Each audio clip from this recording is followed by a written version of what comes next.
And I'm Joël. We did indie classes, different ones, at different times. We're at the Quebec Public Interest Research Group at the Q-Bird's offices in Montreal at McGill campus. We're sort of putting on a short series of video clips explaining how to create your own indie class, how to go through each step to create a really cool class on your own. Indyclass is the word we've given to the first ever student-run class at McGill. Part of the idea of an Indyclass is having, first of all, a space where you can learn about something that isn't offered in classes in university. So you can get a group of students together, a group of people together, and decide upon a really cool topic, which might be more current or more, I don't know, controversial or whichever, and that isn't offered in mainstream academia. The first indie class was on the prison and justice system. It was really cool. People got to talk to some prison activists. The second indie class was focused on student movements, student activism, had a more historical bent, sort of looking at what's happened in the past. Part of making our education more relevant to the community meant connecting with the work done by a prison solidarity group in the community. And we were able to actually visit a prison and see a little bit what that was like. Obviously still being outsiders, obviously still, like, we weren't there to get like the authentic experience of prisons or anything, but I think that that's actually really important too, because sometimes in academia there's this sense that you can become a neutral observer, or that's the ideal, or you can, so that you can somehow attain objective knowledge of the material that you're supposed to be getting at.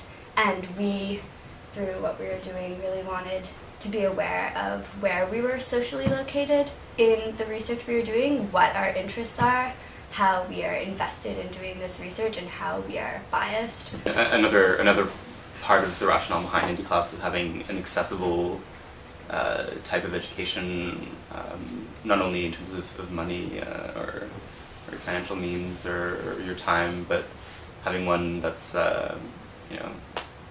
ideally free of power relationships, and that's sort of egalitarian, and in which people learn for the sake of learning and bettering the world and things like that. So it's trying to create an alternative space for education.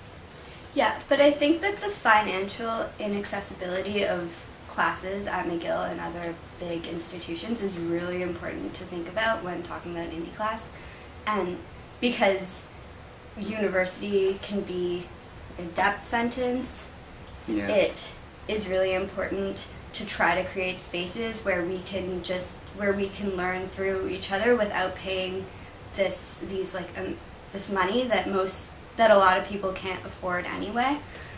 I think that's really, really important when talking about Indyclass, and yeah, there are a lot of other good positive things that came out of it, such as being aware of hierarchies, like you were saying. And I think that there were implicit hierarchies in Sure. the class, but it is really what you're saying, I think, is That's really sort of what important. we're striving towards, at least in Yeah.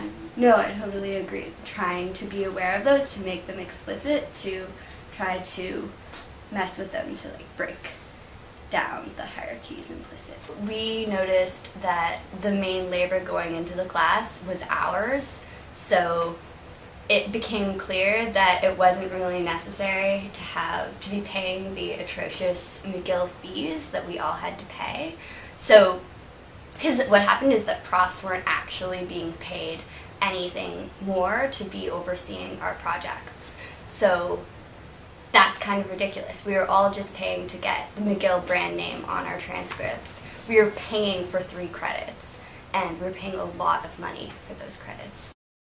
I think that Indyclass was relevant to non-school things in Montreal because that was the point, is that part of the point is that we wanted to put together a class that wasn't just about theory for theory's sake, and that was connected to people's everyday lives in the community, and that is so rooted in social and political struggle, but as it is lived, not as it is written about by scholars who really have no personal knowledge of that kind of stuff. Okay, well, my experience of Indyclass versus other classes is that it was something that I could take responsibility for. I was part of a collective that had organized this class, and so we could all, ideally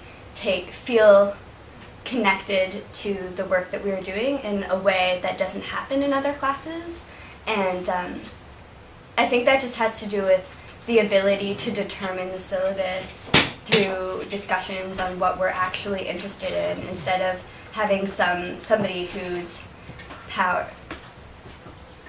instead of having someone else dictate what it is you need to learn and say, like, talking at you, this is important, you need to learn this. Like, don't you know that the mind-body, like, problem in Descartes is so relevant to everyone's life? Don't you know you need to learn about it? I feel there was people weren't talking at each other. It was more like, we want to do this. Oh, maybe we don't. Oh, let's have a discussion. And everyone ideally got to speak to what they're actually interested in. Yeah. So it's more motivating. Like, it was a fundamentally more cooperative way of learning things than, a very top-down lecture format or even a seminar format where the prof remains in control of the learning process.